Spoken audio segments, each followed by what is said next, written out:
사실 인간은 아주 생명력이 강한 존재입니다. 우주복 없이 우주 공간에 머물게 된다면 심각한 데미지를 입기는 하겠지만 1분 30초 정도는 견뎌낼 수 있습니다. 여러분 안녕하세요. 그런데 우주에는 우주 공간보다 훨씬 극단적인 조건의 장소가 있다는데요. 예를 들어 금성이 그러한 곳입니다. 여러분은 이 행성에서 살아남을 수 있을까요? 여기는 토픽입니다. 지금부터 여러분께 자세히 말씀드리도록 할게요.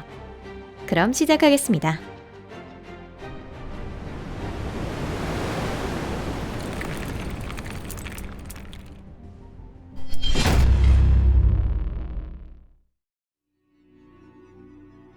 지옥 같은 장소. 금성은 태양계에서 가장 뜨거우면서 그리고 아마도 가장 사람을 가까이 하지 않는 행성이라고 할 수 있을 겁니다.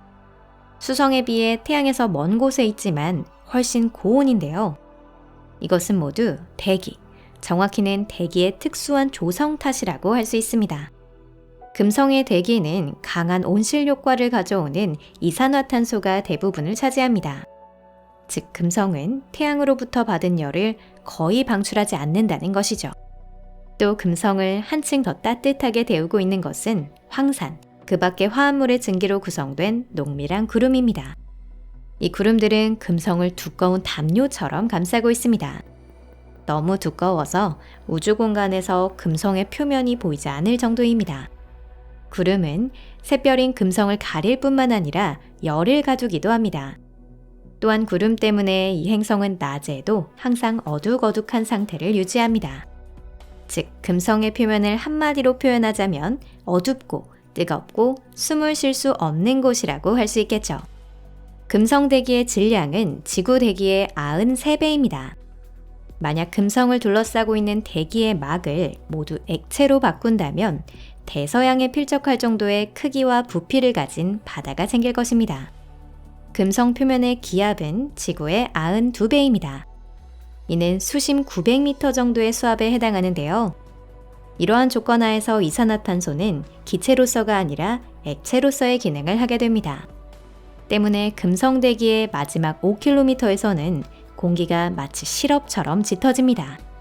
많은 사람들이 악몽을 꿀 때와 비슷한 느낌에 빠지는 거죠. 즉, 도망가야 하는데 갑자기 주변의 공기가 무거워지면서 놀라울 정도로 느린 속도로 나올 수밖에 없는 바로 그런 감각이 엄습해 오는 겁니다.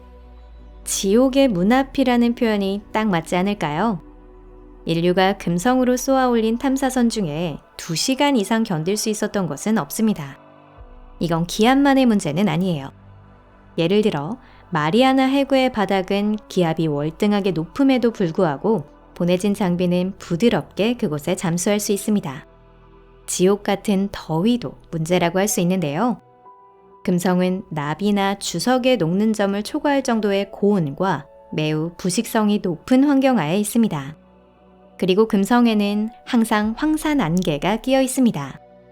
이러한 현상은 행성의 구름이 때때로 비가 되어 쏟아지는데 지표에 도달하기 전에 바로 증발하는 것으로 인해 발생하고 있습니다. 만약 무방비 상태로 금성 표면에 머무르게 된다면 5초도 버티지 못할 거예요. 다만 구체적으로 어떤 것이 치명적인 것이 될지 우리는 아직 알지 못합니다. 더위일지, 엄청난 기압일지, 아니면 호흡에 적합하지 않은 매우 농밀한 공기가 물처럼 폐에 차오르는 것일지, 혹은 공기 중에 포함된 황산의 증기가 원인이 될지, 어쨌든 불운한 우주비행사는 순식간에 흔적도 없이 사라져버리고 말 겁니다. 하지만 만약 여러분이 우주복을 잊지 않고 입고 있다면 어쩌면 조금은 편해질지도 몰라요. 먼저 기압을 생각해 볼까요? 아까도 말씀드렸듯이 금성의 기압은 수심 900m일 때와 거의 같습니다. 현재 스쿠버 다이빙 세계 기록은 이집트인 아흐메드 가불 씨가 보유하고 있는데요. 2014년 가불 씨는 332m까지 잠수하는 데 성공했습니다. 다만 금성과 같은 기압의 깊이의 3분의 1 정도밖에 되지 않기에 언뜻 보면 그리 대단해 보이지는 않습니다. 하지만 이는 역시 지구의 환경에서 생긴 일이고 가불 씨는 나사의 전문가가 설계한 것이 아닌 일반적인 산소통으로 충분히 견디었죠. 금성의 환경, 즉 고온이나 가혹한 환경으로부터 몸을 보호하는 우주복이 설계될 것이라고 가정한다면 그 우주복을 입는 것으로 과도한 압력으로부터 몸을 보호할 수 있을 것입니다. 이는 기술적인 문제로 해결되기 때문에 그리 심각한 문제라고는 할 수 없을 거예요. 하지만 금성을 산책할 수 있었다라고 해도 그리 큰 의미는 없습니다. 이러한 우주복을 입는다면 5초간 살아남는 것은 그리 어렵지 않으니까요. 어쩌면 더 오래 견딜 수 있을지도 모르겠는데요. 하지만 그 이상은 아무것도 일어나지 않을 겁니다. 금성에서는 가장 맑은 날이라고 하더라도 지구의 해질 무렵의 밝기 정도에 지나지 않습니다. 게다가 앞이 잘 보이지 않을 만큼 안개가 끼어 있다고 하면 관측 체험을 하기에도 좀 애매하겠죠. 사실 이거야말로 현재 금성의 로버가 하나도 보내지지 않은 이유 중 하나입니다. 설계가 어려울 뿐 아니라 과학적 탐구의 메리트가 거의 없다고 할 수 있는 거죠. 구름의 왕국. 그렇다고는 하지만 그래도 역시 금성을 직접 눈으로 보면서도 살아남고 싶다면 아직 기회는 있습니다. 반드시 타오르는 행성의 표면에 착륙할 필요는 없거든요. 훨씬 더 편안한 옵션이 있으니까요. 금성의 대기는 다른 행성의 대기와 마찬가지로 상당히 불균질합니다. 지금까지 설명해온 지옥 같은 곳은 대륙권 하층에만 관련된 이야기예요.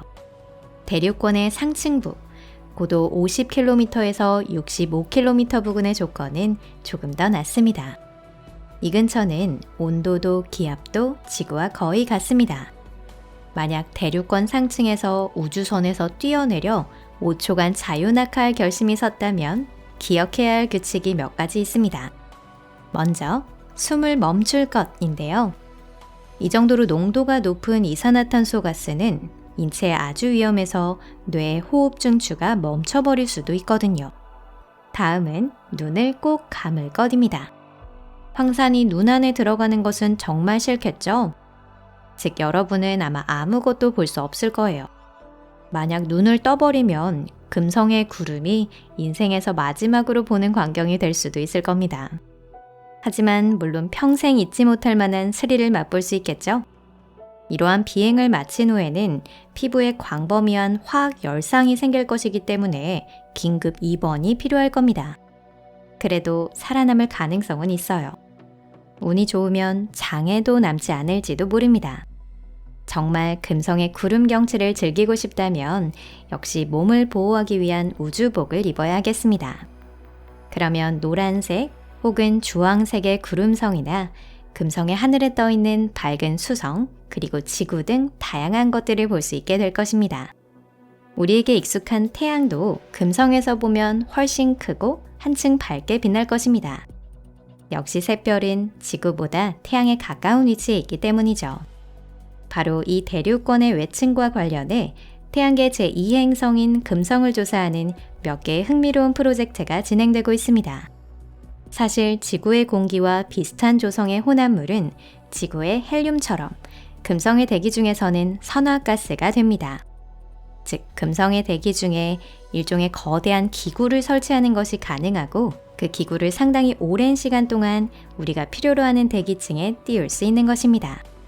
이론상으로는 영원히 가능하다고 해요. 이런 거대 기구를 타면 생명이나 건강에 악영향을 미치지 않고 원하는 만큼 금성을 감상할 수 있을 거예요. 단, 일주기 리듬 같은 것에도 세심하게 주의를 기울여야 합니다. 금성은 매우 천천히, 느긋하게 자전하고 있습니다. 금성의 하루는 1년보다 긴데요. 지구 시간으로 224일에 걸쳐 태양 주위를 한 바퀴 도는 반면 자전 주기는 243일입니다. 이에 따라 금성에서는 낮과 밤이 4개월씩 지속됩니다. 대신 일몰이나 일출을 놓칠 걱정 없이 하루 종일 감상할 수 있겠죠? 전체적으로 금성의 대기는 아주 아름다운 반면 금성의 표면은 황량하고 캄캄한 곳이라고 합니다. 미래 태양계의 완전한 식민지화가 시작되면 금성의 하늘은 분명 우주관광의 인기 명소가 될 것입니다. 게다가 금성에서는 황산을 채취하는 등의 산업활동을 전개할 수도 있습니다. 때문에 샛별인 금성은 지구인에게 있어서 꽤 괜찮은 장소가 될 수 있습니다. 이 채널에서는 태양계의 다른 많은 천체에 대해서 앞으로도 계속 영상을 제작해 갈 것입니다. 물론 여러분이 이 주제에 관심을 가져주셨을 때의 이야기예요. 그러니 여러분의 의견을 좋아요와 SNS 공유로 표현해 주시면 좋겠습니다. 여러분 잘 부탁드립니다. 그럼 다음에 또 뵐게요. 안녕히 계세요.